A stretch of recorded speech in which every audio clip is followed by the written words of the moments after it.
9월 14일 정치부회의 시작합니다. 수도권 거리두기 조치가 오늘부터 2.5단계에서 2단계로 완화됐습니다. 음식점 심야 영업이 가능해졌고 프랜차이즈 카페의 경우에는 다시 매장 내에서 음료를 마실 수 있게 됐죠. 중소학원과 헬스장, PC방도 문을 열었습니다. 이번 조치는 자영업자들의 희생이 너무 크다는 판단에 따른 겁니다. 코로나 상황이 안심할 수준이어서가 아니죠. 여전히 신규 확진자는 세 자릿수를 기록하고 있습니다. 잠시 후엔 시도교육감 회의가 열리는데 등교 수업을 재개할지 여부를 논의한다고 합니다. 코로나 소식은 잠시 후에 신반장 발제 때 짚어보겠습니다. 미리 보는 정치부회의입니다. 정세균 총리의 시정연설을 시작으로 국회가 본격적인 추경안 심사에 들어갔습니다. 국민의힘이 삭감을 주장하고 있는 통신비 지원과 관련해서 청와대 이호승 경제수석은 정부가 많은 고민 끝에 판단을 내렸고 통신비를 매달 내는 국민 입장에서는 무의미한 얘기가 아니라고 주장했습니다. 지금 국회에선 대정부 질문이 진행 중인데 추미애 법무장관 아들의 군투캐 의혹을 놓고 여야의 공방이 이어지고 있습니다. 추 장관은 제보자인 당직 사병이 오해했거나 억측한 거라고 주장했습니다. 검찰 수사도 속도를 내고 있는데 검찰은 어제 추 장관 아들을 피고 발인 신분으로 조사했습니다.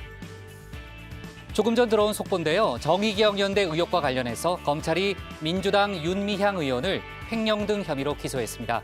검찰은 윤 의원이 보조금 3억 6천만 원을 부정 수령했고 기부금과 공금 1억 원을 개인 용도로 소비했다고 밝혔습니다.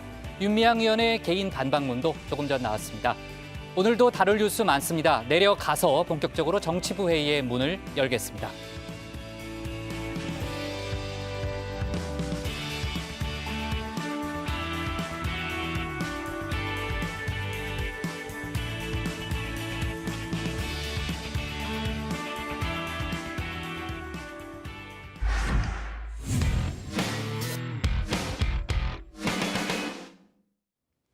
조금 전 제가 얘기했던 대로요. 오늘부터 수도권 지역 거리두기가 2.5단계에서 2단계로 완화됐습니다. 프랜차이즈 카페 매장에서 커피를 마실 수 있고요. 헬스장도 PC방도 몇 가지 수칙을 지키는 전제하에 이용이 가능합니다. 또 정세균 국무총리는 오늘 2차 재난지원금의 재원이 될 4차 추경안에 대한 국회 시정연설을 가졌습니다. 관련 소식을 신혜원 반장이 정리해봤습니다. 네, 죽은 코너도 다시 보자. 오늘은 조 반장이 야심차게 만들고 빠르게 잊혀진 코너 신 그것이 알고 싶다를 들고 왔습니다. 전 세계의 코로나19 바이러스가 불어닥친 뒤 별별 음모론과 가짜뉴스가 횡행했습니다. 이를테면 이런 주장들인데요. We have the medical facts. It's scam. It's fake. So we need to ask who gets the benefit out of this and who has got the power to create this fake. Well, and the target, these are you. You, the citizens, you and the economy. 자, 지난 7월 스페인 마드리드에서 진실을 찾는 의사들이란 단체가 연 기자회견입니다. 마이크를 잡은 이 사람 진짜 독일 의사가 맞았고요. 코로나 사태는 사기극이다. 정부의 방역 조치는 정치적 이득을 얻기 위해 벌이는 속임수라고 주장합니다. 또 미국에서는 이미 코로나 치료제가 나왔다는 동영상이 온라인에서 폭발적으로 퍼졌는데요. This virus has a cure. It is called hydroxychloroquine, zinc, and Zithromax. I know people want to talk about mask. Hello? You don't need mask. There is a cure. I know they don't want to open schools. No, you don't need people to be locked down.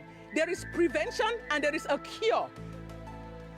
자, 이 동영상 트위터 팔로워 8,400만 명을 가진 트럼프 대통령도 공유했습니다. 하지만 사실이 아니었죠. 자, 임상 결과에 기반한 미 보건당국의 판단에 따르면 하이드록시클로로킨의 효능은 의학적으로 입증되지 않았습니다. 미국 언론도 팩트체크를 했고요. 가짜뉴스 금지 정책에 따라 이 동영상 차단된 상태입니다. 사실 코로나 음모론의 시초는 발원지에 대한 것입니다. 바이러스는 중국 후베이성 우한에서 시작됐다는 게 중론인데 문제는 이게 과연 자연 발생이냐 아니면 연구소에서 유출된 것이냐 하는 건데요. 음모론은 후자에 방점을 찍고 있죠. Martha, there's enormous evidence that that's where this began. Remember, China has a history of infecting the world, and they have a history of running substandard laboratories. These are not the first times that we've had a world exposed to viruses as a result of failures in a Chinese lab. 그런데 이걸 단순한 가짜뉴스로 치부할 수도 없는 게 인터넷에 떠도는 영상도 아니고 미국의 국무장관이 직접 언급한 내용입니다. 중국은 아무런 근거가 없는 정치 공세일 뿐이다. 중국은 아무것도 은폐하지 않았다며 반발했죠. 及时向世卫组织及相关国家通报疫情信息，中国将在2年内提供20亿美元国际援助。 자, 이런 가운데 홍콩 출신의 한 연구진이 코로나 바이러스는 우한 연구소에서 만들어졌다는 과학적인 근거를 곧 공개하겠다라고 나서 논란이 일고 있습니다. 홍콩대학교 공중보건대학의 옌리멍 박사인데요. 작년 말부터 올해 초까지 우한에서 발생한 새로운 폐렴에 관한 비밀 조사에 참여했었다면서 유전자 연기서열 등을 바탕으로 코로나가 우한 연구소에서 인위적으로 만들어졌다는 과학적인 증거를 확보했다고 주장했습니다. This is based on the China Military Institute discovered and owned some bad coronavirus. Where does it come from then? It comes from the lab in Wuhan, and the lab is So it's controlled by man-made. China Is government. it- There are 2 reports. The first one will come in several days, and Okay. it will tell people evidence, all the scientific evidence. 네, 옌 박사는 중국의 질병통제예방센터와 현재 의사들로부터 얻은 증거를 얻었다라고 하면서 곧 보고서를 내겠다라고 했습니다.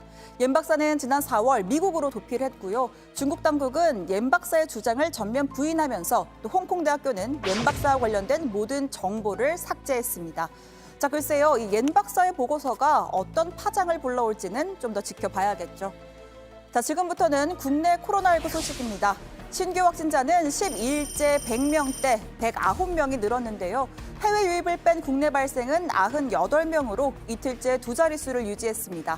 서울이 41명, 경기가 30명, 인천이 10명으로 수도권이 81명입니다. 사망자는 5명이 더 늘어서 363명이 됐고 위중증 환자는 전날과 같은 157명입니다. 국내 발생 확진자 수가 어제 2자리로 떨어졌습니다. 수도권 집단 감염으로 인한 확산 이후 거의 한 달 만입니다. 소상공인을 비롯한 국민들께서 생계의 어려움과 생활의 불편을 감내하며 동참해 주신 성과입니다. 중증 환자도 다행히 9월 10일 175명을 정점으로 감소하는 추세입니다. 네, 오늘은 2주 만에 수도권 거리두기가 완화된 첫날입니다. 2.5단계에서 2단계로 낮춰지면서 헬스장과 같은 실내 체육시설과 PC방 등이 다시 문을 열었습니다. 밤 9시를 넘겨서 카페나 식당에서 밥을 먹을 수도 있고요. 독서실이나 스터디 카페도 다시 이용할 수 있습니다. 다만 몇 가지 주의사항이 있죠. 헬스장에서 GX나 스피닝 또는 에어로빅이나 줌바 댄스 같은 실내 집단 운동은 할 수 없습니다. 학원도 규모 300명 미만인 곳만 대면 수업을 하고 그 이상일 경우엔 온라인 수업만 가능합니다. 마지막으로 이 PC방, 고위험시설에서 중위험시설로 재분류되면서 문은 열게 됐지만 미성년자는 출입 금지, 실내 음식 섭취도 금지, 흡연실도 금지고 좌석은 한 칸씩 뛰어 앉아야 합니다. 남은 11개의 고위험시설, 즉 노래방과 클럽, 헌팅 포차, 뷔페 등은 계속해서 영업이 중단되고 위반 시엔 300만 원 이하의 벌금이 부과될 수 있습니다. 방역 당국이 2.5단계를 2단계로 완화한 이유는 생존권을 위협받고 있는 자영업자들과 소상공인들의 고통과 눈물 때문입니다. 모두 서민들의 생업 현장이기에 시민들의 자발적 실천의 힘을 믿고 적극적인 대책을 시행해 나가고자 합니다. 그래서 이번 2단계로의 전환은 결코 하향 조정이 아닙니다. 지난주 서울 거주 확진자 중 감염 경로를 파악할 수 없는 확진자는 26.4%나 되고 무증상자 비율도 31.2%에 이르고 있습니다. 다만 2주 후에는 또다시 고비를 질 예정입니다. 추석 연휴와 개천절, 한글날로 이어지는 28일부터를 특별 방역기간으로 설정했는데요. 이 기간에는 다시 2.5단계에 준하는 강화된 지침이 적용될 것으로 보입니다. 서울시도 이 같은 계획에 맞춰 10인 이상 집회 금지 조치를 개천절과 한글날을 포함한 10월 11일 밤 자정까지로 다시 연장했습니다. 경찰은 아예 모이기 전에 사전 집결 단계부터 해산 절차를 밟겠다는 방침입니다. 자, 오늘 청와대 발자 이렇게 정리합니다. 수도권 거리두기 2주 만에 2단계로 음식점, 카페 등 정상 영업입니다. 네, 자, 오늘부터 수도권 지역 거리두기가 2.5단계에서 2단계로 완화가 됐죠. 아까도 얘기했지만 상황이 지금 좋아져서 그런 건 아닙니다. 이제 자영업자들의 피해가 워낙 크기 때문에 뭐 뒤에 얘기해 보겠지만 경제와 방역을 지금 다 잡기 위한 그런 부득이한 조치고요. 2단계로 내려가면서 어떤 게 달라지는지 좀 구체적으로 한번 정리를 해볼까요? 당장 많은 분들이 피부로 직접 느끼셨을 텐데요. 인근의 프랜차이즈 카페를 직접 이용하신 분들도 있을 거고 모처럼 손님들이 앉아서 차를 마시는 모습 많이들 보셨을 겁니다. 자, 오늘부터 프랜차이즈 카페, 또 제과점 등 실내 취식이 가능해졌고요. 음식점의 경우에는 밤 9시 이후에 실내 영업 제한 조치도 해제가 됩니다. 그리고 헬스장, PC방도 영업이 가능한데요. 다만 몇 가지 주의사항은 있습니다. 실내 테이블에 앉을 때에는 이 지그재그로 한 칸씩 뛰어앉는 등 좌석 이용 인원을 제한해야 하고요. 테이블 사이 거리는 2m를 유지해야 합니다. 그리고 PC방은 미성년자는 출입 금지가 되고요. 이 실내에선 음식을 먹을 수가 없다고 합니다. 그리고 PC방을 뺀 나머지 11개의 고위험 시설, 이를테면 클럽, 노래방, 뷔페 등의 영업은 당분간 계속해서 금지가 됩니다. 네. 자, 그러니까 영업 제한을 풀어준 거는 조금 전에 얘기했지만 고통 겪는 자영업자들의 생계 유지를 위한 방편 아니겠습니까? 계속 이 상태를 유지하려면 또는 더 완화되려면은 방역 수칙을 잘 지키는 방법밖에 없는 거고요. 신반장, 역시 기본밖에 없는 거죠? 네, 그렇습니다. 오늘 문재인 대통령이 수석 보좌관 회의를 주재하면서 방금 말씀하신 사안을 또다시 강조를 했습니다. 수도권 거리두기 완화 조치에 대해서는 방역과 경제 모두에서 국민의 삶을 지키기 위해 정부와 전문가들이 현장의 의견을 종합해 내린 현실적인 방안이다라고 설명했고요. 중소상공인과 자영업자들이 생업을 포기하지 않고 생계를 유지할 수 있게 하는 최소한의 조치이자 불가피한 선택임을 이해해달라고 이야기했습니다. 코로나가 우리 방역 체계의 통제 범위 안에 있다는 판단과 함께 장시간 영업 중지와 제한으로 생계의 위협에 직면한 분들에게 무작정 희생만을 강요할 수 없는 상황이 방역 조치를 조정할 수밖에 없는 또 다른 이유가 되었습니다. 코로나에 앞서 생활고 때문에 먼저 쓰러질 상황이라는 절박한 호소에 응답하지 않을 수 없습니다. 네, 조금 전 수석보좌관 회의 때 문 대통령의 발언 들어봤고요. 서울 시내 집회 금지 기간이 오늘 재연장이 됐습니다. 원래는 별도로 연장을 한 거죠. 서울시 차원에서. 원래는 수도권 2.5단계 기한인 어제까지였는데 10월 11일까지로 연장을 했다는 거죠. 네, 그렇습니다. 서울시는 현재 시 전역에 내려져 있는 10인 이상 집회 금지 조치를 정부의 추석 연휴 특별 방역 계획에 맞춰서 10월 11일 밤 12시까지로 재차 연장한다고 밝혔습니다. 추석 연휴와 개천절, 한글날 주말까지 모두 포함하는 기간입니다. 지금 개천절 같은 경우에는 저희도 여러 번 지적했지만요. 집회 신고한 단체가 벌써 수십여 곳이죠. 네, 그렇습니다. 경찰에 따르면 10월 3일 개천절에 서울 종로와 중구 등 광화문 일대와 서초구 등 도심권에 모두 9개 단체가 32건의 집회를 열겠다 이렇게 신고를 했습니다. 10월 9일 한글날에는 6개 단체가 16건을 신고한 상황인데요. 이에 대해서 경찰은 현재 10명 이상 집회 신고에 대해선 기존 방침대로 모두 금지 통보를 했다면서 그럼에도 만약 집회가 강행이 된다면 인원 집결 단계부터 사전에 차단하고 신속히 해산 절차를 진행할 것이다 이렇게 설명을 했습니다. 네, 사실 이 광복절 때도 서울시가 이 도심 집회를 금지하는 행정명령을 발동했었죠. 그런데 법원에서 광복절 하루 전에 일부 집회 허가를 내주면서 이곳에 이 신고 인원의 몇 배에 달하는 만여 명의 인파가 몰린 건데요. 경찰은 현재는 광복절 때와 달리 시간상 대비할 여유가 있다면서 실제로 가처분 신청을 하게 되더라도 경찰이 법정에 함께 출석해서 진술하는 등의 방법으로 적극 공동대응을 할 예정이다라고 설명했습니다. 다만 현재까지 법원에 가처분 신청을 한 단체는 없는 것으로 알려졌습니다. 네, 자 조금 전에 이제 서울시에서 집회 금지 조치를 연장하는 그런 별도의 조치를 시행했다 이런 얘기를 했는데요. 그 이외의 방역 조치가 더 있죠, 고반장.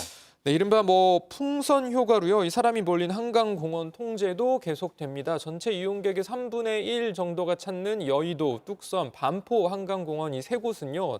당분간 출입이 금지됩니다. 다만 나머지 공원의 주차장이나 매점의 이 9시 영업 제한은 해지가 됩니다. 또 이 밤 9시 이후에 시내버스 감축 운행 조치도 해지됩니다. 최 반장, 그동안 중단됐던 국군 장병들의 휴가도 일부 허용이 된다면서요? 네, 국방부는요. 이 거리두기 하향 조정과 관련해서 군부대 관리 지침도 일부 변경이 됐다라고 밝혔는데요. 신병 미로 휴가와 장기 휴가 미실시자는 지휘관 판단하에 시행이 가능하다라고 밝혔습니다. 다만 이 코로나 확산 우려를 고려해서 추석 연휴 기간 동안의 휴가 출발은 잠정적으로 중지가 됐고요. 자, 아울러 군 장병들의 이 체육시설과 PC방, 또 카페, 상점 등 이 중위험시설 방문도 금지해서 자제로 통제 수위를 낮췄습니다. 지금 수도권 학교들 같은 경우에는 20일까지 전면 원격 수업을 하게 되어 있잖아요. 그러니까 일반 가게, 식당이나 공공시설보다 더 선제적으로 강한 조치를 취했고 지금 이제 그 조치가 이루어지고 있는 상황인데 신 반장 어떻게 봐요? 그러니까 20일 이후에는 등교 수업이 재개될까요? 네, 오늘 교육부가 관련 사항을 논의하기 위해서 시도교육감들과 협의회를 가졌습니다. 발표는 내일 정도에 나올 것으로 보이는데 현재로서는 수도권의 등교 재개, 추석 이후가 될 거란 쪽에 무게가 조금 더 실립니다. 만약 21일부터 일부 등교 재개를 하더라도 또 일주일만 등교를 하고 다시 28일부터 추석 특별 방역 기간이잖아요. 그럼 또 이제 중지가 되기 때문에 네. 그럴 바에야 아예 추석 연휴 이후에 등교 수업을 재개해서 위험 요소를 줄이자라는 의견이 있습니다. 다만 그렇게 되면 수도권 지역 학생들은 2학기의 절반을 원격 수업으로만 보내게 될 전망입니다. 네, 이거는 논의 결과를 지켜봐야 되겠네요. 네. 자, 그리고요. 지금 이제 방역 관련한 얘기를 해봤고 재난지원금과 추경 얘기를 좀 이어갈게요. 오늘 정세균 총리가 오후에 국회에서 조 반장 4차 추경안 관련 시정연설을 했죠. 네, 그렇습니다. 정 총리는 총 7조 8천억 원 규모의 4차 추경이 진흙 속에 묻힌 소중한 일상을 들어올리는 지렛대가 되길 바란다면서 국회 신속한 처리를 요청을 했습니다. 재정 건전성에 대한 우려를 잘 알고 있지만 소상공인과 영세 자영업자, 고용 취약계층을 위해서 특단의 대책을 강구하지 않을 수 없었다고도 말을 했는데요. 또 선별지원 방침과 관련해서는 지원 대상에서 제외될 경우 아쉬움이 크겠지만 한정된 지원을 고려할 때 불가피한 선택이었다 이렇게 설명을 했습니다. 이번 추경은 특별히 어려움을 겪고 계신 분들에게 한 자락 희망을 드리기 위한 긴급 조치입니다. 국민 모두에게 드리고 싶지만 한정된 자원을 감안할 때 피해가 큰 분들을 중심으로 두텁게 지원하는 것은 불가피한 선택이었습니다. 나보다는 더 어려운 이웃을 먼저 생각하는 연대와 협력에 힘을 모아주실 것을 간곡히 부탁드립니다. 총리 시정연설이 끝나고 지금은 이제 국회 대정부 질문이 진행 중이죠. 그 얘기는 잠시 후에 최 반장 발제 때 짚어보고요. 지난주에 저희도 얘기했지만 여야 모두 추경안 신속 처리에는 의견을 같이 하고 있습니다. 양 대표들도 합의를 했고요. 다만 세부 내용을 둘러싼 줄다리기는 여전한 상황인데 특히 전국민 통신비 2만 원 지급에 대해서 이견이 지금 크죠. 그 여야뿐 아니고요. 여당 내에서도 일부 반대 목소리가 여전히 존재하고 있죠. 일단 이 통신비 2만 원 지원 방안 같은 경우에는 지난주에 문재인 대통령과 민주당 지도부 간담회에서도 논의가 됐던 사안이잖아요. 자, 그런데 이 발표 이후에 소위 선심성 예산이다 이런 논란이 지금 불거진 건데, 자, 정의당 심상정 대표는 통신비 대신에 긴급 고용 안정 자금을 늘리자 이런 입장을 밝혔고요. 또 이 국민의힘 내에서는 정기 요금이나 독감 예방 접종을 지원하자 이런 주장도 있었습니다. 자, 그리고 여당 내에서는 이재명 경기지사가 이 통신비 지급은 승수 효과가 없다면서 반대를 했었고요. 또 이 김경수 경남지사는 통신비 예산으로 무료 와이파이망 확대에 투자를 하자 이런 제안을 또 한 바 있습니다. 관련해서 여론조사 결과가 하나 나온 게 있다면서요? 네, 리얼미터가 YTN 의뢰로 실시한 여론조사인데요. 10명 가운데 약 6명, 그러니까 58.2%는 이 통신비 2만 원 이 지원 정책이 잘못한 일이다 이런 응답을 했습니다. 잘했다라는 의견은 37.8%였습니다. 세부적으로 보면요, 이 매우 잘못한 일이다라는 부정 응답이 39.8%였고요. 반면 매우 잘한 일이다라는 찬성 답변은 15.7%였습니다. 네. 정부 입장은 의미가 있기 때문에 원한 대로 가겠다는 그런 입장인 거죠? 네, 그뿐만 아니라 지금에 와서 번복을 하게 되면 더 큰 혼란이 있을 수 있는 만큼 당정은 그대로 추진한다라는 입장입니다. 자, 이호승 청와대 경제수석은 오늘 한 인터뷰를 통해서 중학생 이상 4인 가족이라고 하면 한 달에 8만 원의 통신비 절감액이 생기는 것 아니냐라면서 그냥 주나마나한 지원이 아니다. 무의미하다고 얘기하는 건 이해가 가지 않는다라고 반박을 했습니다. 현 단계에서 수정안은 고려하지 않고 있음을 분명히 한 거라고 보여집니다. 네, 어제 일요일이었는데 이낙연 민주당 대표가 이제 긴급 지도부 회의를 소집했잖아요. 거기서도 이제 통신비 관련한 논의가 있었는데 원안대로 가는 것으로 일단 결정이 됐고요. 오늘은 이제 청와대가 직접 그 의미가 있다는 그런 설명을 하는 그런 상황이었고요.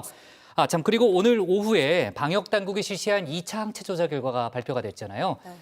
그 낙관적인 결과는 아니네요, 심판장. 그렇습니다. 이게 좀 어려워서 쉽게 좀 풀어 설명해드리면 이 항체란 게 우리 몸에 침입한 바이러스나 세균에 대항하기 위해서 혈액에서 생성된 일종의 단백질을 일컫는 말입니다. 특정 바이러스에 대한 항체가 생겼다라면 거기에 감염된 적이 있다라는 의미고요. 지역사회에 해당 바이러스가 얼마나 퍼졌는지를 좀 가늠할 수 있는 지표가 됩니다. 자, 오늘 방역당국이 대규모 집단 감염이 발생했던 대구 지역까지 포함한 국민 1,400여 명에 대한 2차 항체 조사 결과를 발표했는데 단 한 명에게서만 항체가 나왔습니다. 앞선 1차 조사 때와 마찬가지로 0.1%에도 못 미치는 정확히 한 0.07% 수치인데요. 이 수치로만 보면 코로나19에 감염되지 않은 사람 중에 항체를 보유한 사람이 거의 없어서 우리나라의 경우에는 집단 면역을 통한 코로나 극복이 불가능하다라는 의미로 해석이 됩니다. 네. 뭐 얘기가 다시 원점으로 돌아가네요. 네. 결국은 이제 방역 수칙을 잘 지키는 것 외에는 현재로서는 방법이 없네요. 맞습니다. 네. 좋습니다. 청와대 발제는 이렇게 정리하겠습니다. 수도권 거리두기 2단계로 음식점, 카페 등 정상 영업으로 제목을 잡겠습니다. 다음은 최종혁 반장의 발제를 들어보겠습니다.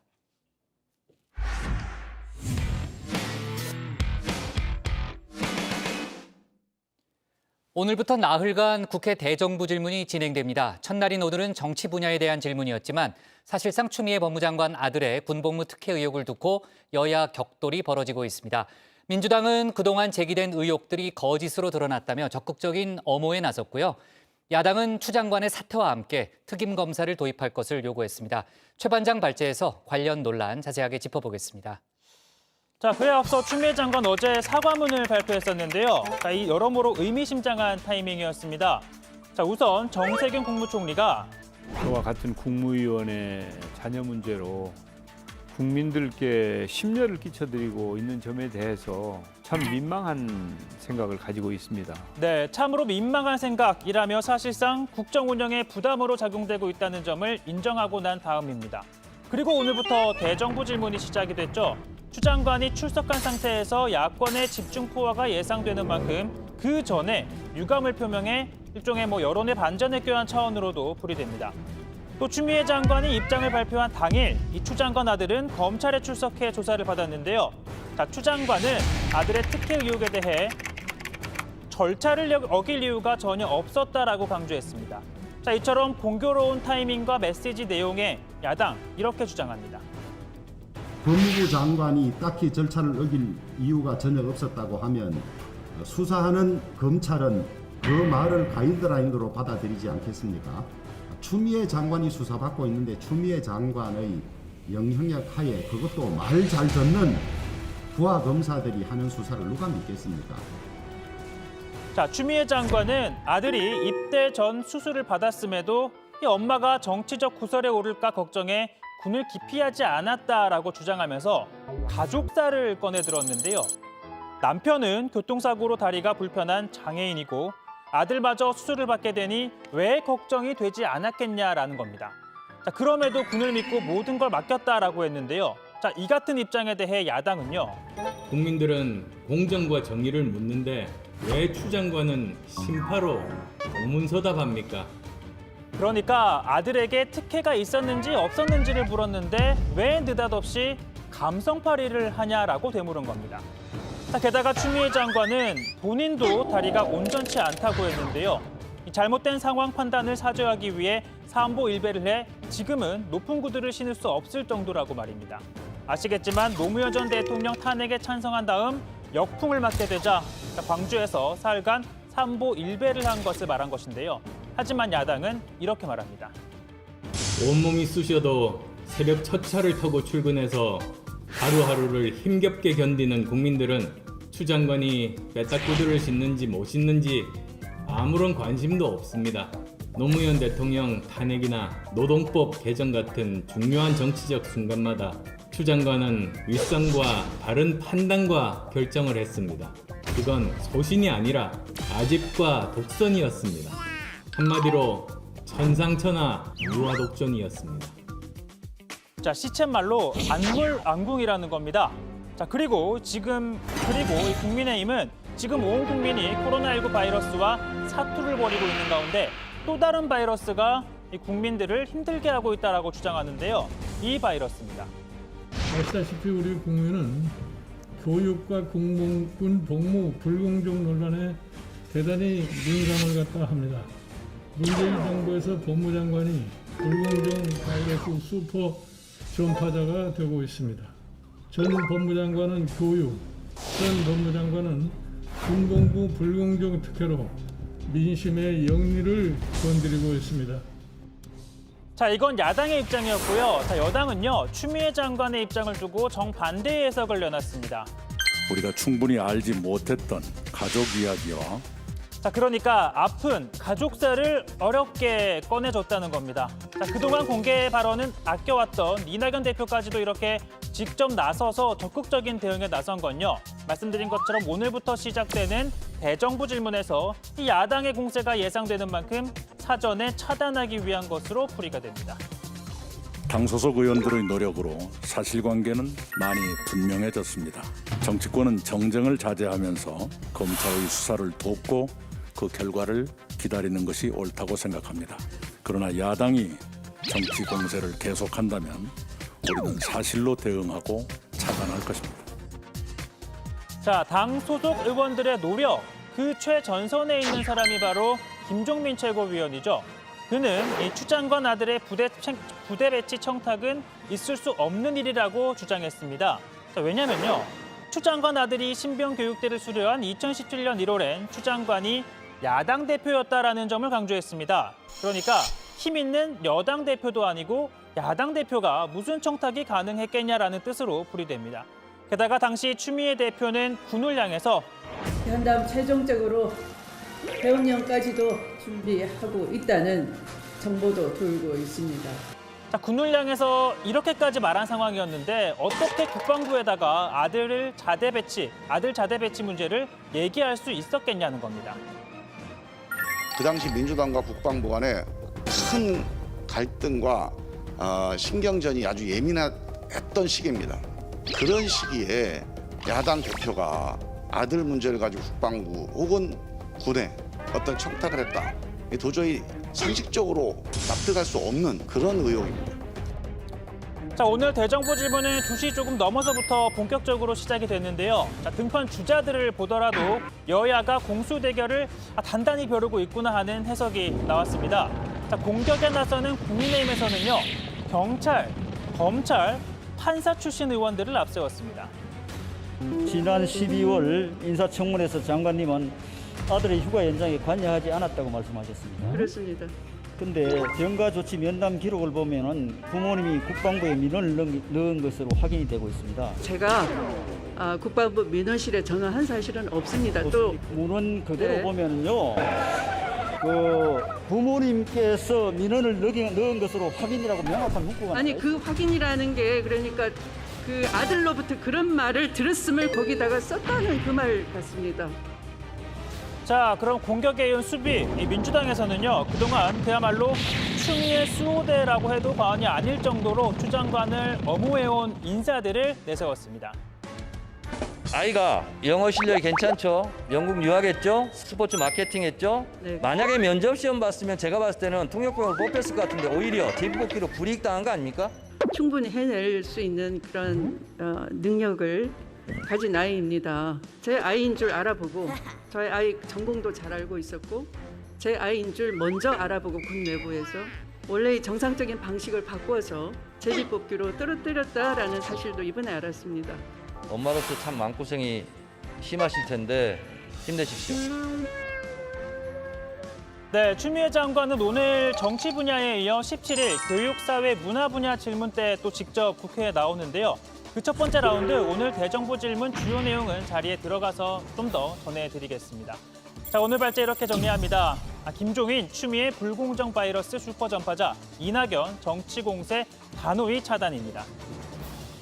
네, 오늘 대정부 질문 첫날이고요. 지금도 이제 진행 중인데 아무래도 이제 여야 할 것 없이 추미애 법무장관 아들의 특혜 의혹을 둘러싼 여러 가지 질의를 하고 있습니다. 또 추 장관도 여러 번 밖으로 나와서 여러 번 이제 단상으로 올라와서 답변을 하고 있죠. 민주당은 추 장관 엄호에 나섰고요. 조금 전에 이제 정청래 의원의 질문도 저희가 들어봤지만 특혜 의혹을 제기한 사람들의 주장이 허위로 드러나고 있다. 이렇게 강조했죠. 네, 그렇습니다. 첫 순서로 나선 정청래 민주당 의원은 국방부가 의혹에 대해 문제가 없다고 한 점을 강조했는데요. 추미애 장관도 청탁을 하려면 진작에 했을 것이라면서 군대에서 빼내는 일이라면 모르겠지만 이미 군대에 보낸 이상 병가를 가지고 편법을 동원하진 않았다 이렇게 주장을 했습니다. 특히나 논란의 발단이 된 당직 사병의 주장에 대해서도 정 의원이 가짜 뉴스라고 하자 추 장관도 진술을 신뢰하기 어렵다 이렇게 밝혔습니다. 결정적 제보를 했습니다. 23일, 24일에 아무 문제가 없었다고 합니다. 미복귀했으면 이때 난리가 났겠죠. 이 당직사병은 6월 25일 일요일 날 당직사병입니다. 그리고 허위 진술이었다는 것이 별센 마크단 6번 다른 부대 상관이 와서 마치 위압에 의해서 미복귀를 휴가로 처리한 것처럼 했다는 것이 오늘의 증언입니다. 어떻게 생각하십니까? 아마도 그 제보자인 사병이 일방적으로 오해를 하거나 억측을 하지 않았나 그런 생각이 듭니다. 민주당 김종민 의원은 사건의 발단과 그동안 제기된 의혹들을 PPT로 만들어 하나하나 지적을 하면서 반박하는 시간을 가졌는데요. 사실 대정부 질문은 국회의원이 정부에 대해서 질문을 하는 게 규정이기 때문에 국회의원 혼자서 설명하듯이 연설하는 게 본래 취지와 맞지 않습니다. 이에 야당 의원들의 항의가 잇따르자 박병석 국회의장이 대정부 질문은 정부 측과 1대1 답이 원칙이다 이렇게 주의를 주기도 했습니다. 네. 자, 조금 전에 이제 추미애 장관의 발언도 좀 들어봤지만요. 그 제보 사병에 대해서 일방적 오해 억측이다 이런 얘기를 했잖아요. 그러니까 그 상황으로 봐서도 합리적이지 않고 아무래도 이제 제보자가 오해를 했을 것 같다라는 게 이제 추미애 장관의 주장이었고 하지만 국회는 합리적으로 체크하는 게 기본인데 지금 이제 국회가 제 역할을 하고 있지 못하다는 게 이제 추 장관의 그런 지적 사항이었습니다. 하지만 야당은 추 장관을 둘러싼 의혹이 사실이라며 재차 추궁을 했죠. 네, 고반장. 그렇습니다. 윤재호 고반장이 아니라 신반장. 미안해요. 네. 윤재호 국민의힘 의원이요. 이제 아들의 휴가 연장과 관련해서 보좌관이 전화를 한 사실이 없냐라고 묻자 추 장관은 보좌관에게 전화하라고 시킨 사실이 없다라고 답변을 했습니다. 앞서 국회에 출석해 보좌관이 전화를 건 사실조차 없다라고 한 것과는 좀 다른 취지의 답변을 내놓은 것이고요. 추 장관은 실제 보좌관이 전화했는지 여부 또 어떤 동기로 했는지 하는 것들에 대해서는 말씀드릴 형편이 못 된다라고 설명하기도 했습니다. 민원실에 부모님이 전화한 것으로 되어 있다라는 국방부의 문건에 대해서는 전화한 사실이 없다라면서 아들이 짐작한 것을 면담자가 쓴 것 같다라고 밝혔습니다. 그리고 과거 아들의 의혹에 대한 수사와 관련한 야당 의원의 질의에 대해서 이 소설 쓰시네라고 말했던 것과 관련해서는 사과를 재차했습니다. 법무부 차관에 대해서 아들 일을 잘 처리해준 보상으로 그 자리에 왔느냐 하는 상당히 저로 인한 불편한 질문을 하셨길래 제가 이건 좀 더 좀 심하다라는 그 모욕감을 제가 대신 대변을 해주느라 사실은 독백이었는데요. 이 스피커가 켜져 있다 보니까 그렇게 나가버린 것 같은데요. 상당히 죄송합니다. 네, 야당 의원들 같은 경우에는 정세균 국무총리를 향해서 이 추미애 장관의 해임을 대통령에게 건의할 것을 요구를 했는데요. 자, 정세균 총리는 경질할 이유를 찾지 못하고 있다면서 이 추미애 장관 본인은 억울하게 느끼는 것 같다라고 답했습니다. 자, 정 총리는 앞서 이 JTBC 뉴스룸에 출연해서 국무위원의 자녀 문제로 심려를 끼쳐 민망하다라는 입장을 밝힌 것을 언급을 하면서 이번 사건에 대해선 정서적 접근보다는 사실적 접근을 해야 한다고 생각한다 이렇게 말했습니다. 그러면서 현재까지는 추미애 장관이 경질될 이유를 발견하지 못했다면서 검찰 수사 결과를 보고 판단하겠다라고 밝혔습니다. 아울러 국민의힘 박형수 의원은 추미애 장관 아들 의혹에 대한 검찰과 군 검찰의 합동수사본부를 구성할 것을 제안했는데요. 자, 이에 대해서 정 총리는 국민적 관심사이긴 하지만 합수본을 구성할 만큼 큰 문제인가라고 하면서 부정적 입장을 밝혔습니다. 네, 아까 이제 추 장관의 답변을 보니까요. 오늘은 전체적으로 이제 몸을 낮추는 듯한 그런 모습이 좀 발견이 되고, 자, 추 장관의 답변이 지금도 계속 이어지고 있는데 그 밖에 다루지 못한 속보들은 또 어떤 게 있어요? 네, 아까 전에 이제 신혜원 반장이 얘기하는 부분에서 이제 보좌진이 부대에 전화를 한 것과 관련해서 이제 본인이 시킨 사실이 없다라고 그렇죠. 얘기를 했었잖아요. 네. 근데 그와 관련해서 보좌진한테 그 사실을 확인해 봤냐라는 야당 의원들의 지적가 잇따르자 확인하고 싶지 않다, 뭐 확인했다라는 확인 여부를 답변을 한 게 아니라 보좌진한테 그런 전화를 했는지 뭐 확인하고 싶지 않다라는 입장을 밝혔고요. 그게 아마 제가 그 대목을 들었거든요. 그러니까 피고발인 입장이기 때문에 그렇죠. 네. 그 수사에 개입할 수 없다는 그런 이유를 들었던 것으로 제가 기억을 뿐만 합니다. 아니라 이 네. 국방부 공개된 문건에 따르면 부모가 뭐 민원 전화를 했다라는 대목이 있었는데 네. 일단 그 부분에 대해서는 본인 그러니까 추미애 장관은 전화를 한 적이 없다라면서 그러면 남편은 아니겠느냐라는 야당 의원의 질의가 잇따르니까 남편에게 역시 그러한 사실을 뭐 확인할 여건이 되지 못한다라는 입장을 밝혔고요.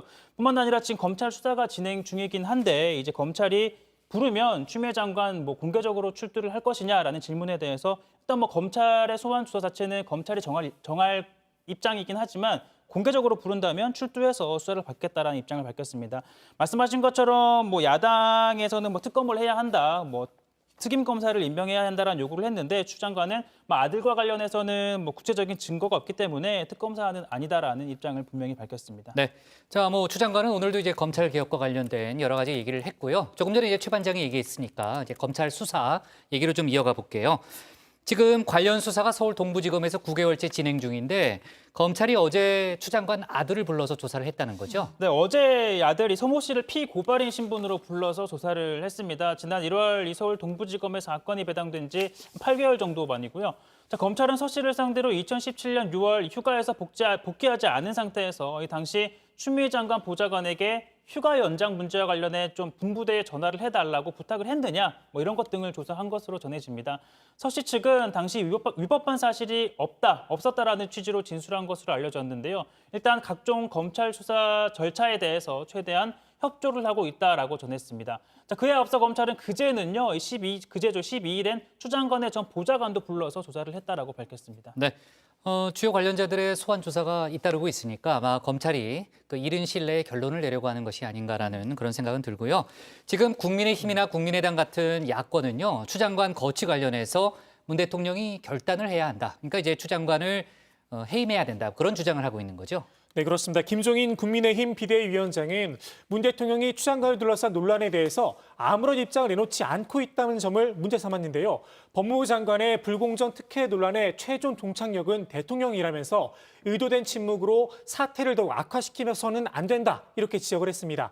안철수 국민의당 대표도 추 장관이 입장문을 통해 제대로 된 사과 없이 변명을 늘어놓은 건 대통령의 의중이 반영된 것 아니냐, 이렇게 주장을 했습니다. 대통령이 이번 사태에 대한 명확한 입장을 밝히고 민심의 눈높이에 맞춰 법무장관을 정례해야 할 것입니다. 추 장관의 이런 뻔뻔함은 대통령의 뒷배 때문입니까? 소위 백이 문제인데 추 장관은 대통령 백으로 버티는 겁니까? 60만 국군 장병에게 한없는 자괴감을 주는 추미애 장관이 이 정권에 그렇게 소중한 존재입니까? 네, 민주당에서는 이낙연 대표가 공식적으로 입장을 밝혔는데요. 자, 오늘 아침 최고위원회의에서 정치권은 정쟁을 자제하면서 검찰 수사 결과를 기다리는 게 옳다면서 검찰은 철저하고 신속하게 수사해 그 결과를 공개하길 바란다라고 촉구했습니다. 특히나 야당을 향해선 정치 공세를 계속한다면 우리는 사실로 대응하고 차단할 것이다라고 강조했습니다. 김태년 원내대표도 이 검찰 수사를 통해 실체적 진실이 드러나고 있다고 주장했습니다. 우리 민주당은 근거 없는 의혹 제기나 허위 사실을 유포하는 행태에 대해서는 단호히 대응하고 정치적 책임을 물을 것입니다.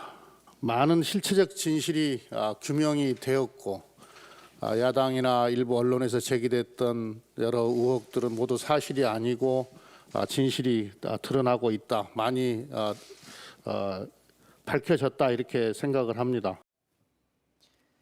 자, 이런 가운데 국방부는요, 앞서 추 장관 아들의 휴가가 절차대로 이루어졌다는 입장을 지난주에 밝혔죠. 이어서 재차 제기된 특혜 의혹에 대해서도 사실이 아니라는 입장을 밝혔죠. 네, 그 병가와 관련된 부분인데요. 이 김도욱 국민의힘 의원은요, 추미애 장관 아들이 19일 동안 병가를 나간 건 국방부 지시를 어긴 것이다라고 지적을 합니다. 자, 김 의원실이 확보한 국방부 보건정책과 공문에 따르면 이 국방부는 2017년 3월 이 외래 진료는 실제 소요된 진료기간과 이동에 소요되는 기간을 고려해서 휴가 기간을 부여하라고 정군에 지시를 했습니다. 그러니까 실제 진료와는 관계없이 병가를 사용한 기간은 개인 연가에서 처리를 하라라는 건데요. 자, 그런데 추미애 장관 아들 측이 밝힌 바에 따르면 추 장관 아들은 수술을 위해 병원에 3일 입원을 했었고 실밥을 뽑기 위해 한 차례 병원을 방문합니다. 그러니까 실제로 병원을 찾은 건 4일이죠. 그러니까 이 규정대로라면 병가를 19일 받는 건 불가하고 병가를 쓰고 나갔더라도 나머지 기간은 19일에서 4일을 뺀 15일은 개인 연가로 처리를 했었어야 한다라는 겁니다. 하지만 국방부는 이건 역시 규정과 절차에 따라 이루어진 것이라고 하는데요. 어떤 규정인지 한번 들어보시죠. 휴가자의 경우 청원휴가 종료 후 실제 진료 사항을 증명할 수 있는 서류를 제출해야 되고 실제 진료와 관계없는 기간은 개인 연가로 처리하도록 돼 있습니다. 부득이한 경우 여러 가지를 이런 걸 고려해서 지휘관이 승인을 할 수 있는 부분이 있습니다. 그러니까 이 규정상 실제 진료에 해당하는 날짜만 연가를 써야 하는데 지휘관 승인이 있으면 그 날짜 이외에도 병가를 쓸 수 있다라는 겁니다. 다만 현재 이 진료와 관련된 이 서류가 현재 없기 때문에 당시 승인이 적절했는지는 수사를 통해서 확인을 해야 할 부분이라는 게 국방부의 입장입니다. 네. 자, 그리고 주말 사이에 아주 시끌시끌했던 사안이죠. 추 장관 아들의 특혜 의혹을 주장했던 제보 사병의 실명을 민주당 황희 의원이 공개했죠. 정치권에서 상당히 논란이 됐었는데 오늘 국회 윤리위원회에 제소하겠다는 입장을 내놨죠. 네, 그렇습니다. 민주당 황희 의원이요. 이틀 전에 자신의 소셜미디어를 통해서 당시 당직 사병 현모 씨의 실명을 거론하면서 철부지의 불장난으로 온 산을 태워 먹었다. 도저히 단독범이라고 볼 수 없다라는 글을 올렸습니다. 자, 논란이 일었고요. 사과했습니다. 그래서 이름을 지우고 단독범이란 표현도 수정을 했습니다. 자, 황 의원은 단독범이라고 표현을 했던 건 국민의힘에서 당직 사병의 제보로 추 장관을 고발한 것이 의혹의 시작이었기 때문이지 A 병장을 범죄자로 취급한 건 아니었다라고 해명을 하긴 했는데요. 국민의힘은 황 의원이 공익 제보자를 범죄자로 취급했다면서 국회 윤리위원회에 제소하기로 결정을 했습니다. 아울러 국민의힘은 현 씨를 공익 신고자로 보호하기 위한 조치를 검토하겠다고 밝혔고 현 씨도 오늘 국민권익위원회에 공익 신고자 보호 조치를 신청했다고 합니다. 네. 자, 대정부 질문이 지금도 진행 중이니까요. 관련 속보가 더 들어오면 저희가 추가로 얘기를 해보는 걸로 하고요. 나흘 동안 대정부 질문이 진행이 되잖아요. 중요한 내용 정치부회의에서 잘 정리하도록 하겠습니다. 오늘 기사는 이렇게 정리하겠습니다. 국회 오늘부터 대정부 질문 추미애 격돌로 제목을 잡겠습니다. 다음은 조익신 반장의 발제를 들어보겠습니다.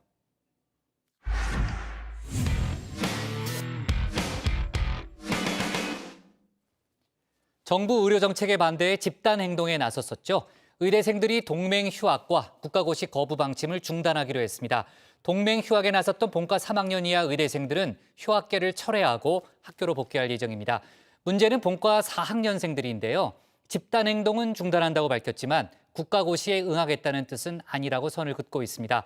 정부도 추가 응시는 어렵다는 입장을 바꾸고 있지 않은데요. 관련 내용을 조익신 반장이 정리해봤습니다.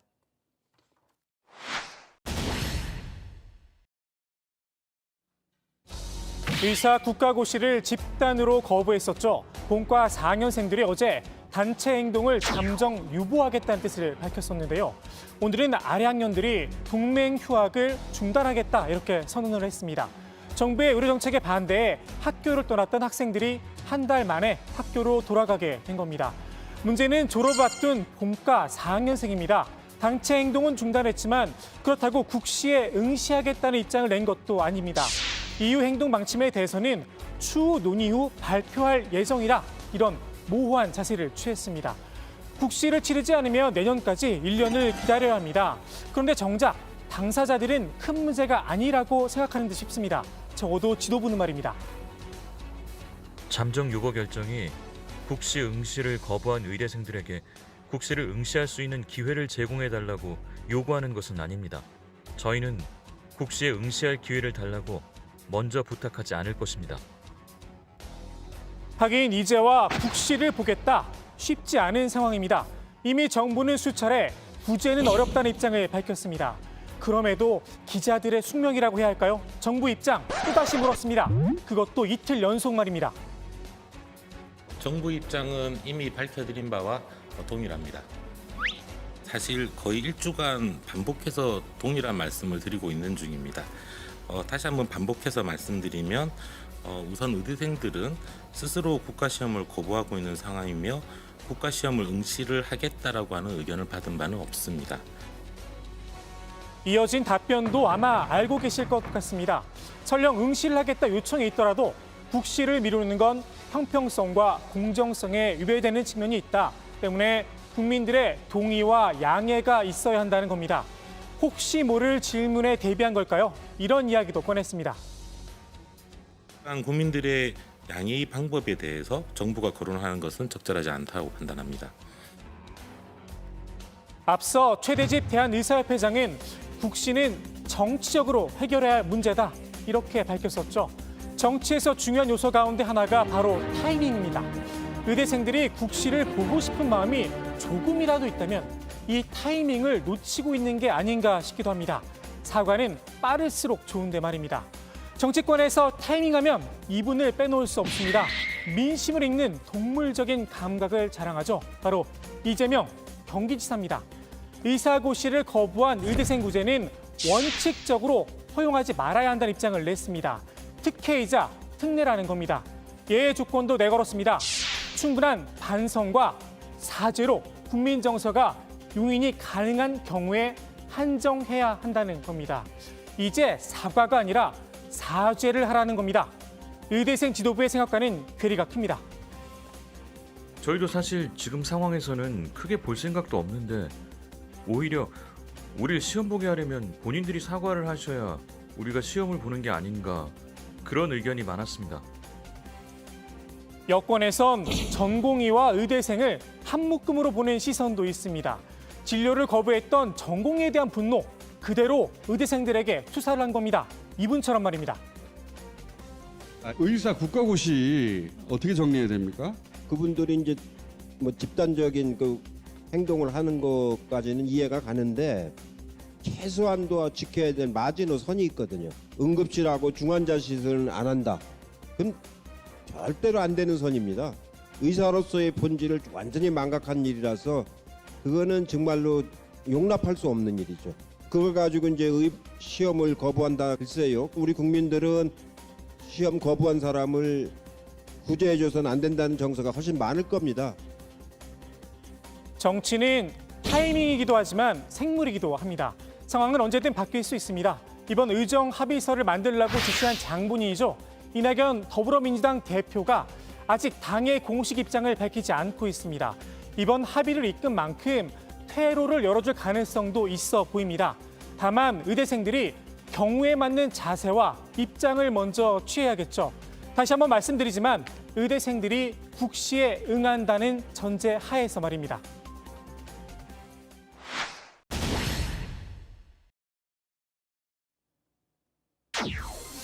컨벤션 효과, 정당대회나 경선 같은 정치 이벤트 직후 지지율이 상승하는 효과를 말하는데요.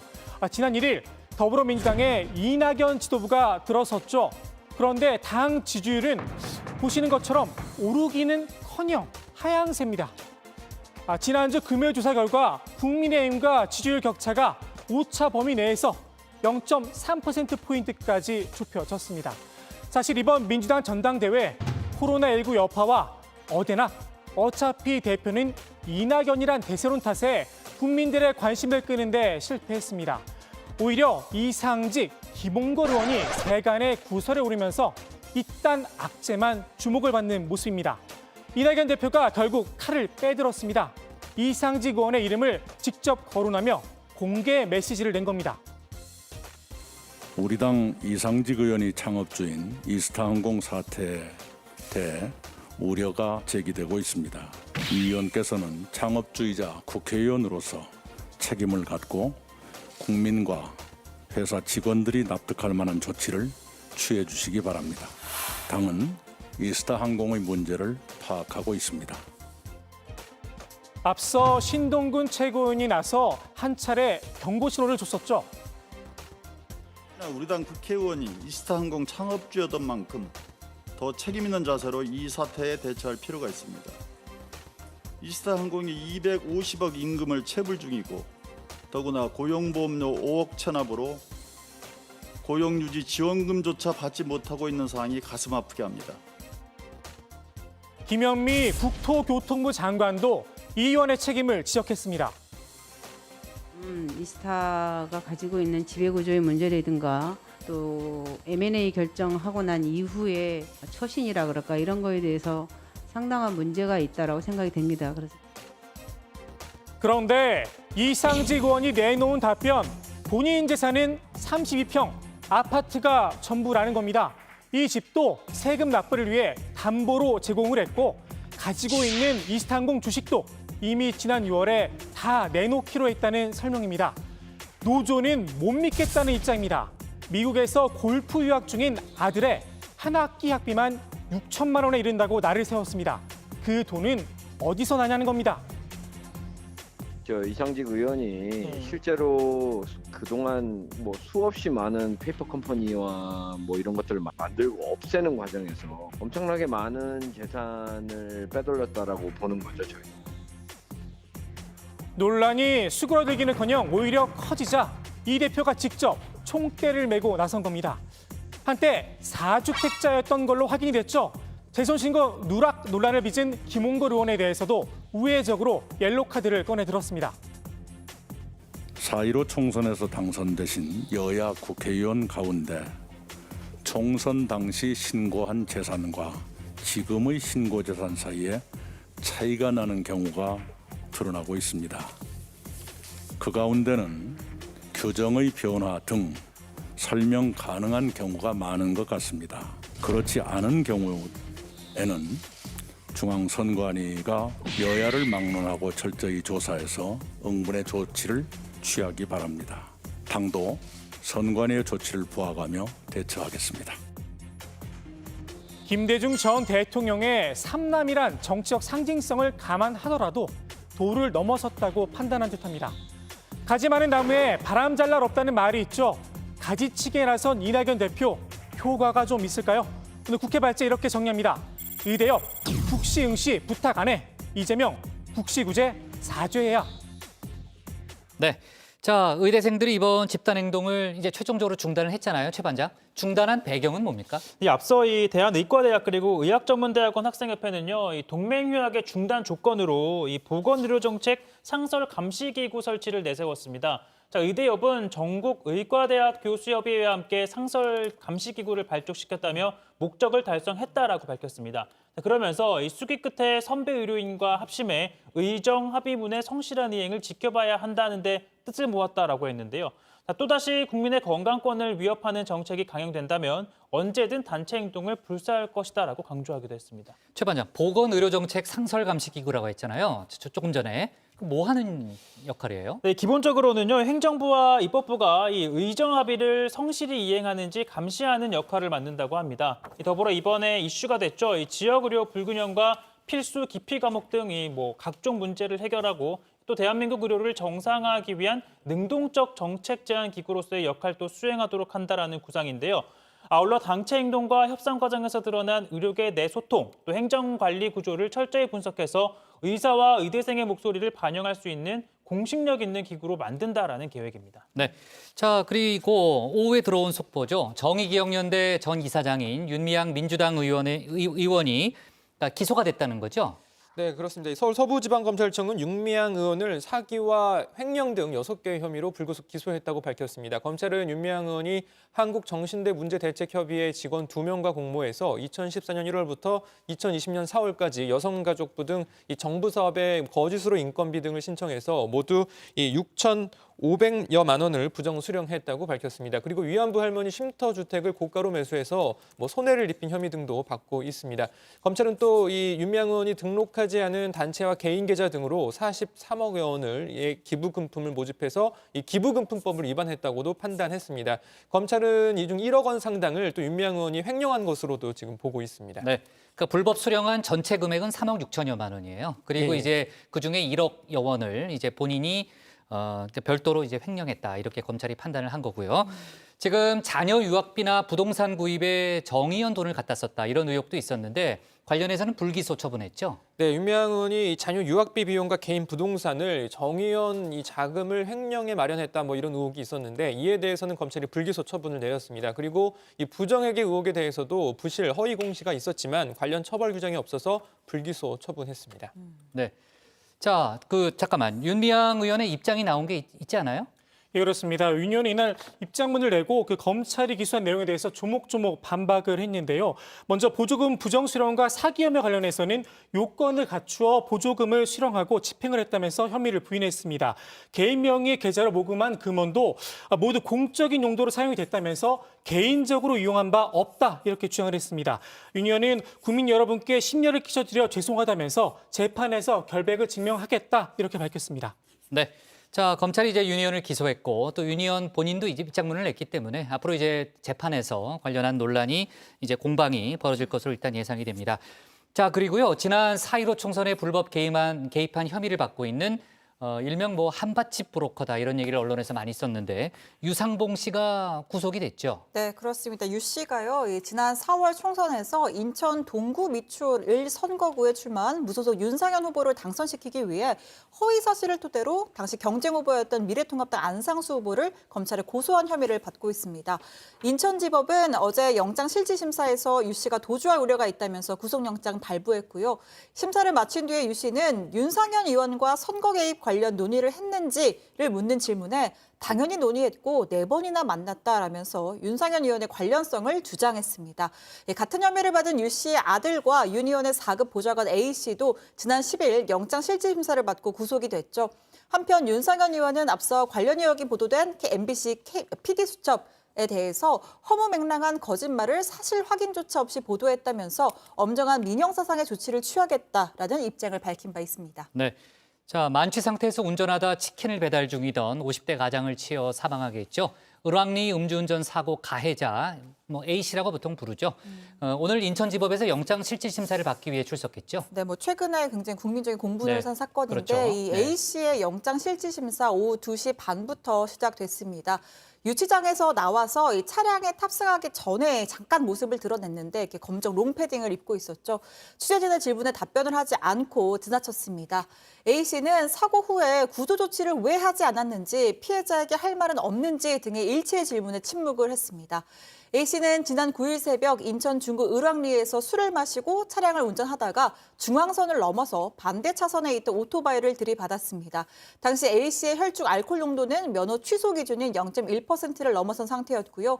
경찰은 A 씨에게 음주운전으로 인명피해를 낸 운전자에 대한 처벌 수위를 높인 이른바 윤창호법을 적용을 해서 구속영장을 신청했습니다. 네, 자, 몇 가지 속보들을 더 짚어볼게요. 군 사망사고 진상규명위원회가 지금 활동을 벌이고 있는데 오늘 중간조사 결과를 발표했죠? 네, 유가족들이 요청한 1,600여 건 가운데 450건을 종결했다라고 밝혔습니다. 자, 이 가운데 사건의 진실이 새롭게 드러난 사례들이 있었는데요.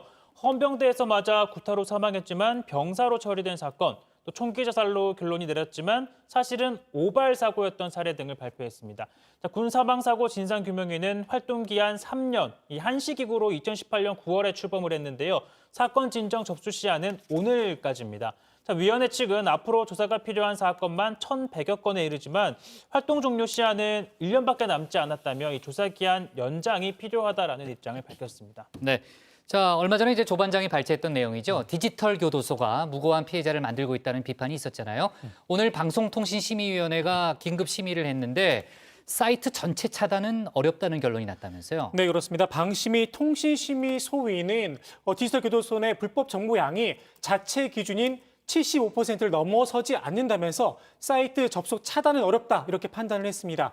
대신 불법성이 확인된 정보 17건에 대해서 시정 요구를 결정했습니다. 디지털 교도소는 성범죄자 등 강력범죄자들에 대한 처벌이 관대하다면서 사적 제재를 하겠다는 취지로 만들어진 사이트인데요. 사적 제재 자체도 위법성이 있지만 최근에는 명확한 증거 없이 억울한 피해자를 만들어서 논란이 커졌었습니다. 모 대학 교수가 성착취 동영상 구매를 시도했다고 주장을 했다가 경찰 수사로 아닌 게 밝혀지자 사과를 하기도 했었는데요.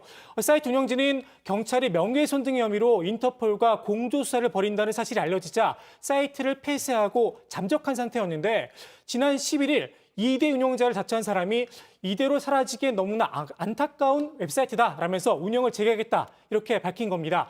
앞서 방심위는 사이트가 접속되지 않는다는 점을 들어서 의견을 보류했었는데요. 다시 사이트가 문을 열면서 방심위가 긴급 논의에 나선 겁니다. 네, 사이트 차단 결정이 나올 가능성이 높다라는 그런 예상이 많았는데 글쎄요, 조금 의외다라는 생각도 드는데요.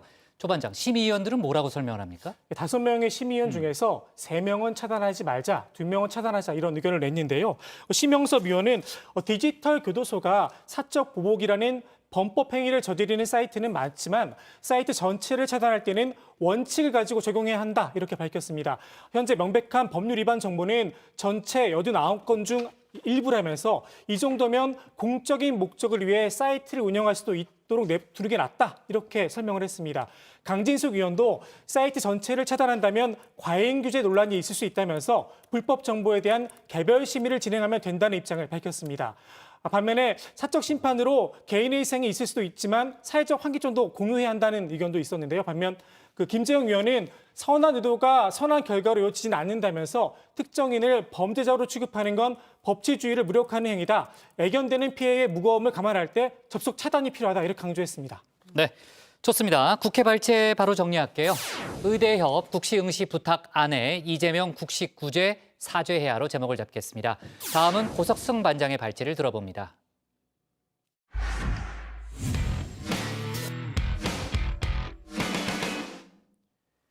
일본 자민당을 이끌 새 총재가 조금 전 뽑혔습니다. 예상대로 스가 요시히데 관방장관이 큰 표차로 당선됐죠. 스가 요시히데 장관은 오늘 자민당 총재 당선으로 모레 일본 국회에서 차기 총리로 선임될 예정입니다. 한편 미국에선 밥 우드워드 기자의 신간 경로가 연일 논란이 되고 있는데요. 북한 관련 내용이 주말 사이 추가로 공개됐습니다. 관련 얘기들을 고석성 반장 발제에서 다뤄보겠습니다. 네, 예정대로 일본 자민당의 선택은 스가 요시히데였습니다. 자민당이 오늘 오후 차기 총재 선출을 위한 총회를 열고 스가 요시히데를 새로운 총재로 뽑았습니다. 자, 총재 선거에는 이시바 시게루 전 자민당 간사장, 기시다 후미오 전 외무상, 스가 요시히데 관방장관 등 3명이 출마했는데요. 이미 모두가 예상한 대로 스가의 낙승이었습니다. 자, 유효표 534표 중에 스가 관방장관은 377표, 그러니까 70%가 넘는 지지를 얻었습니다. 자, 자민당 총재가 된 스가 관방장관은 오는 16일, 그러니까 내일 모레 일본 국회에서 총리로 선출될 예정입니다. 국회 다수당인 자민당 총재가 총리가 되는 건 이변이 없는 한 당연한 일이기에 사실상 이미 총리가 된 것이나 다름없는데요. 자, 이렇다 보니 스가 장관의 한마디에 일본 여론에 관심이 쏠리고 있습니다. 지난주 금요일 총재 선거 후보자들 간의 토론회가 있었는데요. 이 자리에서도 스가 장관의 입에 특히 이목이 집중됐습니다. 스가 장관은 앞으로 어떤 정책을 펼쳐나갈 것인지 자신의 생각을 밝히기도 했는데요. 스가 장관은 자신이 준비된 총리감임을 강조했습니다. さまざまな重要政策を決定するについてはそこにいて意見も言ってきました。そういう意味においてこれは皆さん判断するんでしょうけども、私は自分自身にそうした全体を総理大臣として前に進めていく、この日本を進めていく、そうした準備あるとこう申し上げたいと思います。 네, 스가 장관은 자민당 총재 선거 출마 의지를 밝힌 이후 최근까지 지속적으로 아베 정권의 정책을 계승하겠다는 의지를 밝혀왔는데요. 安倍総裁が前線前例を傾けて進めてこられた取り組みをしっかり継承し、私の持てる力をすべて尽くす覚悟であります。 이 경제 정책에 있어서도 아베 정권의 이른바 아베노믹스를 계승하고 발전시키겠다는 의지를 여러 차례 강조해 왔습니다. 私自身はアベノミクスというものをしっかりと責任を持って引き継いで、さらに前に進めていきたい、このように思っています。日銀との関係については、やはり総理と同じように進めていきたい、このように思っています。 이 경제 정책뿐만 아니라 외교 분야도 마찬가지입니다. 스가 장관은 지난주 토론회에서 아베의 외교 정책을 높이 평가하면서 이를 계승하겠다고 밝혔습니다. 그러면서 우리나라 관련 언급도 내놨습니다. 安倍総理のこの首脳外交というのは本当に私素晴らしいと思います。そうしたことは私はできない。ここはそうだと思いますし、私は私なりの外交姿勢というのが 私はあるというふうに思ってますので、そこは自分方の外交姿勢で貫いていきたい、このように思います。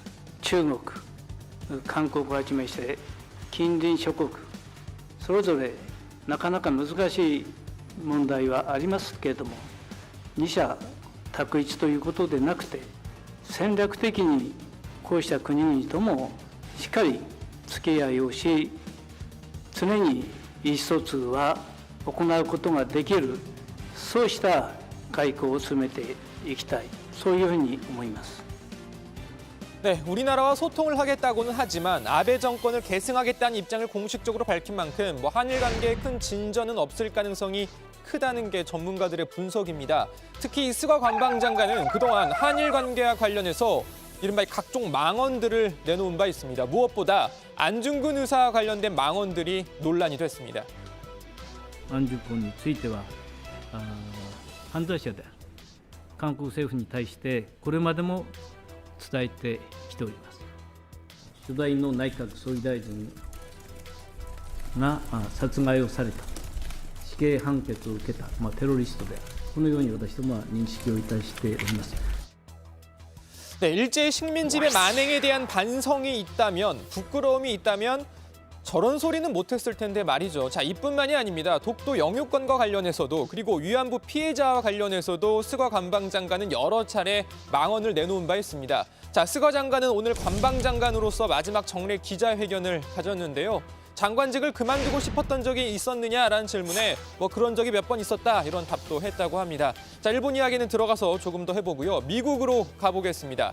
자, 미국은 아직 나오지도 않은 책이죠. 밥 우드워드의 신간 경로로 연일 논란입니다. 이런 가운데 지난주 미국 CBS 방송의 대표 프로그램 60 Minutes 60분에 밥 우드워드가 직접 출연을 했습니다. 자신의 신간을 둘러싼 각종 논란에 대한 입장을 밝혔는데요. 자, 일단 트럼프 대통령이 자신과의 인터뷰를 승낙한 이유를 다음과 같이 설명했습니다.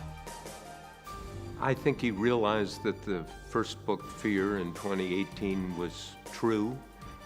He kept telling me in the interviews for this book that he made a mistake not talking to me. And he actually said at one point it was his fault that he didn't talk.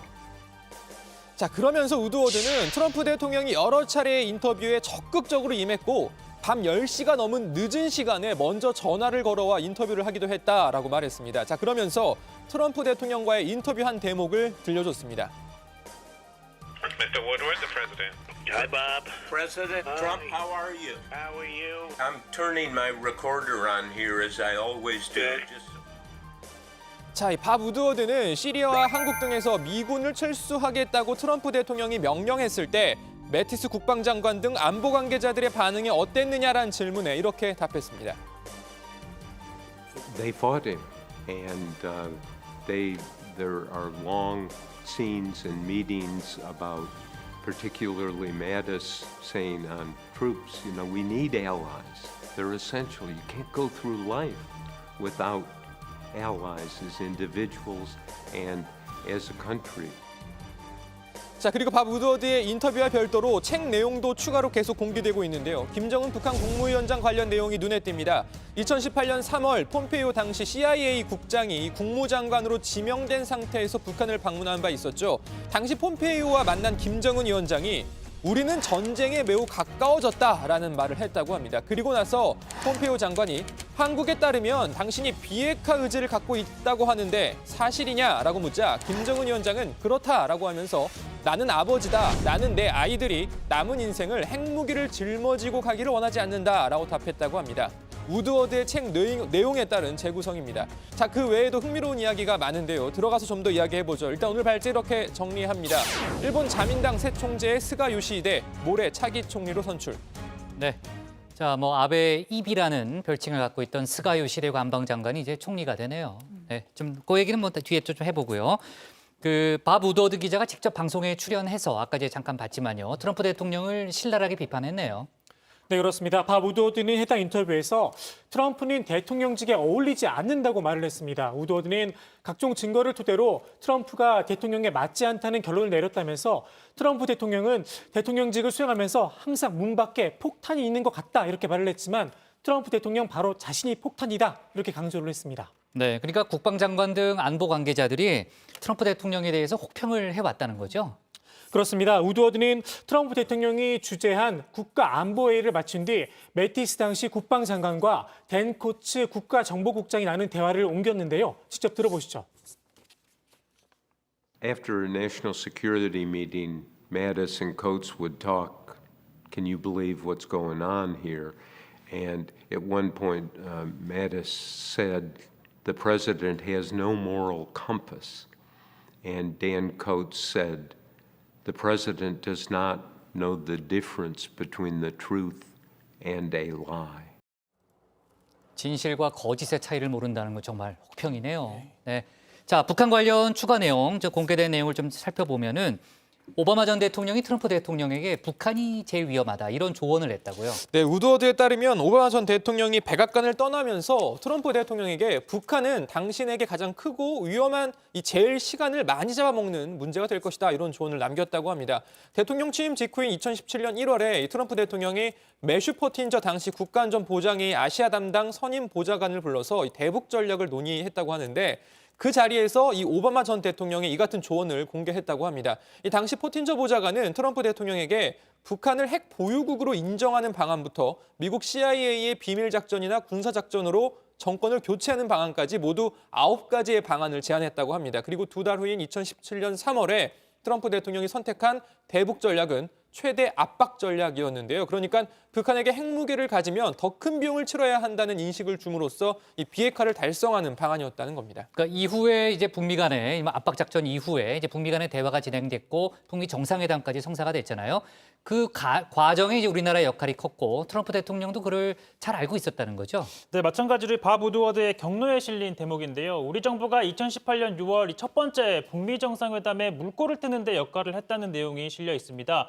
평창 동계올림픽 당시 북한 고위급 인사들의 방문을 계기로 이 미국이 펜스 부통령을 보내 접촉을 하려고 했지만 당시 펜스 부통령이 대북 강경 발언을 잇따라 내놓으면서 만남 두어 시간 전에 접촉이 불발된 바 있는데요. 이후 우리 정부가 대북 특사로 북한을 다녀온 정의용 당시 안보실장을 미국으로 보내서 이 북한의 의중을 전하면서 대화의 물꼬를 터줬다는 겁니다. 그러니까 이후에 한 차례 더 위기가 있었고 거기서도 우리나라가 역할을 했다는 거죠. 네, 정상회담을 코앞에 둔 상황에서 이 북한이 거부감을 갖고 있는 선 비핵화 후 보상, 이 핵심인 리비아식 해법을 미국이 거듭 언급을 하면서 북미 관계가 냉각 상태에 빠졌었는데요. 북미 간에는 사실상 회담을 취소하자라는 내용의 대화도 오간 상황이었는데 이때 우리 정부가 다시 나섰다는 겁니다. 회담 장소를 포함해 관련 내용을 우리 정부가 조율을 했다는 건데요. 실제로 당시 문재인 대통령이 1박 4일인가 이렇게 짧은 일정으로 미국을 찾아서 트럼프 대통령과 직접 만나기도 했었습니다. 예, 최근의 그 북한의 태도 변화 때문에 이 북미 정상회담이 이렇게 제대로 열릴 수 있을지 걱정하는 그런 분들도 있는데 저는 북미 정상회담이 예정대로 제대로 열릴 것이라고 확신합니다. 그리고 저의 역할은 미국과 북한 사이에 중재를 하는 그런 입장이라기보다는 북미 정상회담의 성공을 위해서 또 그것이 우리 한반도와 대한민국의 운명에 지대한 역할을 미치기 때문에 미국과 함께 긴밀하게 동조하고 협력하는 관계라고 말씀드리고 싶습니다.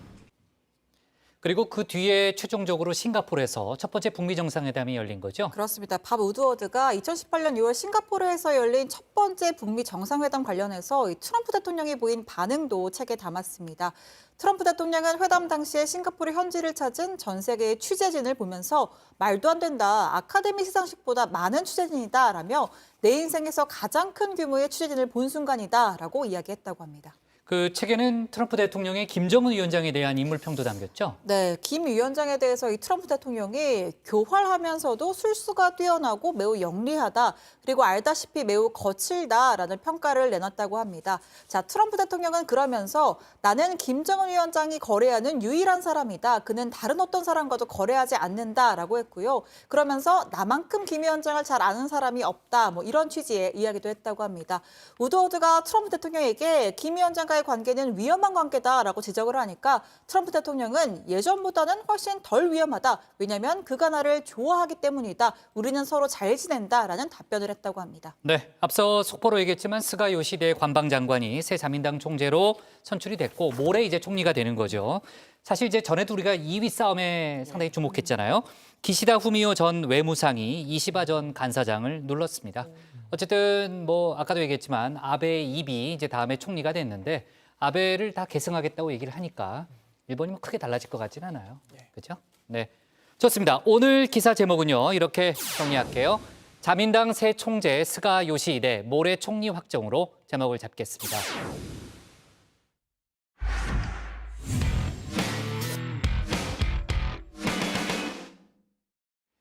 네, 오늘 저희가 고른 한 컷은 간판단 질병관리청 더 무거워진 어깨입니다.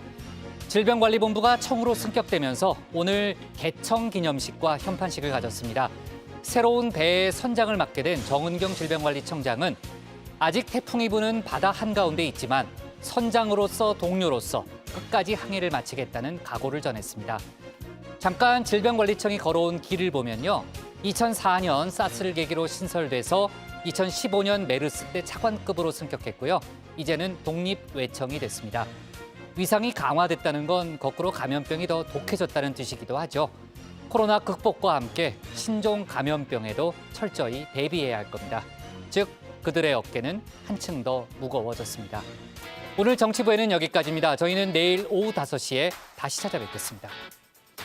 네. 자, 방역 수칙 잘 지키고요. 네.